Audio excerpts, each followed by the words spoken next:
Hi, this is Deborah Baker with TrustedCISO. Today we're going to be talking about ransomware protections in 10 minutes. So first off, let's talk about the ransomware damages. According to Cybersecurity Ventures, in 2021 it was 20 billion.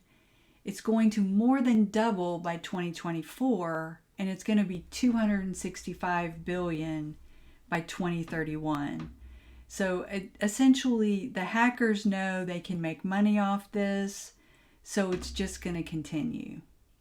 Now, typically, what happens is you're sent an email and there's a bogus link in it, and you end up going to, some bad website and downloading malware, or the malware is actually attached to the email.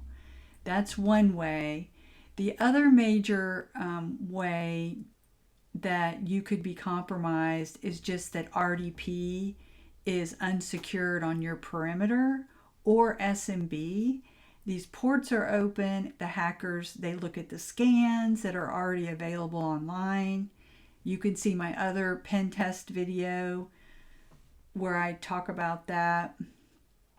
And then they gain access to your network. Now, what they do is they wait on your network. They wait quietly.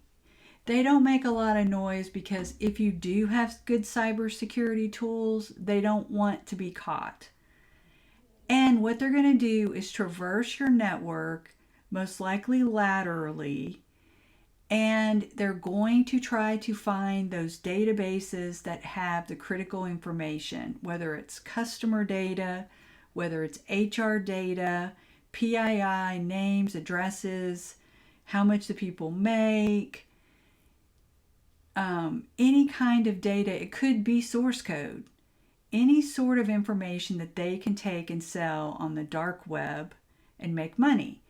They will also come back to you and your company, and even if you have good offline backups, they will tell you they are going to sell this on the black market if you don't pay them.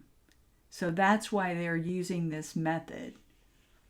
And so what they do is they find those high value assets, they exfiltrate that data off until servers on the internet that they actually control. Now, once they have that data, now they come back in and they launch the ransomware attack.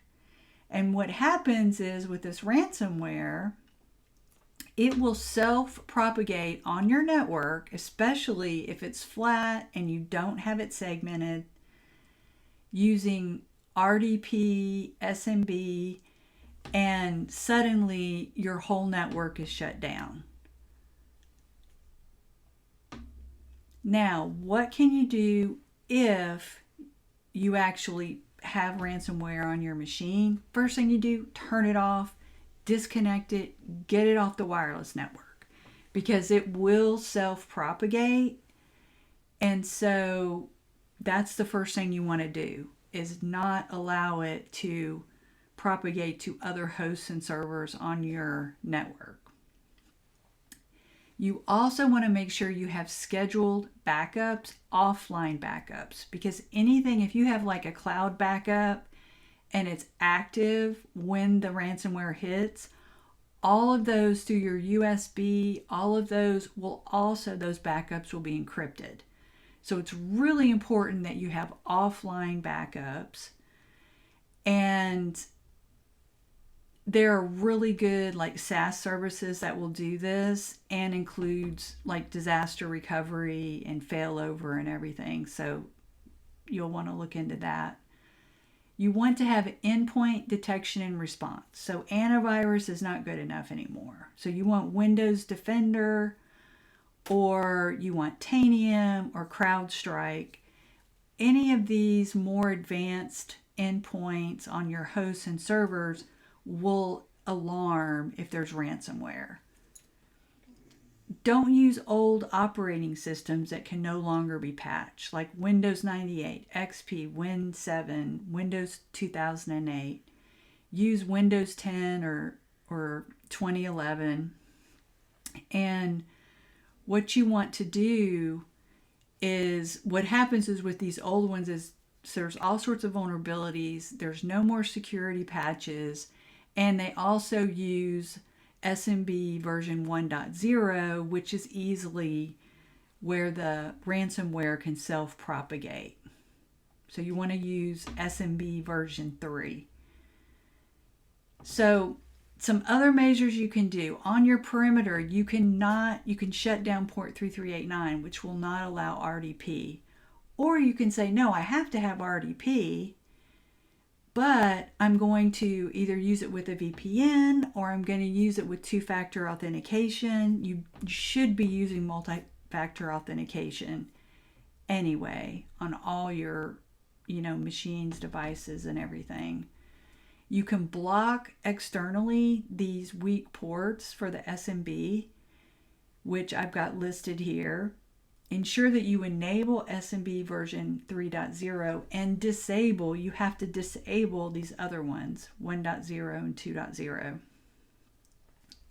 If you're a victim, you can go out. There are actual sites that have the decryption key. They don't have it for all of them, and they're constantly coming up with new versions of the ransomware. But you can go and check and see, hey, do they have the decryption key? Now, we need to get back to the basics. So multi-factor authentication, I have a video on that you can go watch. Asset inventory, you need to know what you have to secure it. And you can either use a spreadsheet or you can have like ServiceNow or some other sort of software that's going to go out and, understand what assets that you have. You want to segment high value assets so the hacker can't just laterally move along. They won't be able to get into those areas of your network where these databases are. You need to have regular backups rotated and tested at least quarterly. And like I said, there's some great SaaS services that have the backups, failover, availability, and disaster recovery all included. So I definitely recommend that.